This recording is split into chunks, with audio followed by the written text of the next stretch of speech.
Iemand het eendag vir my die vraag gevra, wat leef in my hart?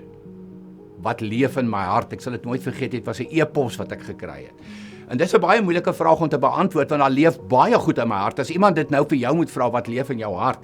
Maar in elk geval ek het die persoon toe geantwoord en gesê, weet jy, kom ek antwoord jou met my lewensmotto. Dit wat ek regtig glo met my hele hart. En dit is die lewe is verhoudings. Life is relationships.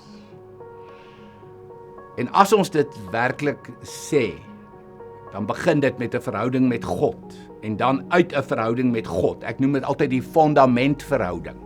Uit ons fondamentverhouding met God gaan dit oor in die huwelik en gaan dit oor in die gesin. En die vraag is altyd, hoe belangrik is jou gesin vir jou? Is jou huwelik vir jou? Hoeveel tyd, hoeveel van jou prioriteit lê in jou huwelik en in jou gesin? Jou kinders, verhoudings tussen ouers en kinders, tussen broers en susters. Hoeveel van jou tyd en jou energie en jou prioriteit gaan daarin? Die baie bekende Billy Graham het die volgende woorde geskryf oor die gesin. Hy sê, as die gesin agteruit gaan, sal die beskawing verkrummel en verval. Nou ek vertaal hierdie 'n bietjie anders. Ek lees hierdie nou soos 'n ander Afrikaanse persoon dit vertaal het. Ek sê, wanneer die gesin uitmekaar uitval, nie net agteruit gaan nie, uitmekaar uitval, gaan die beskawing disintegreer. En ek glo met my hele hart, dis een van die grootste sosiale probleme wêreldwyd vandag, ook in Suid-Afrika.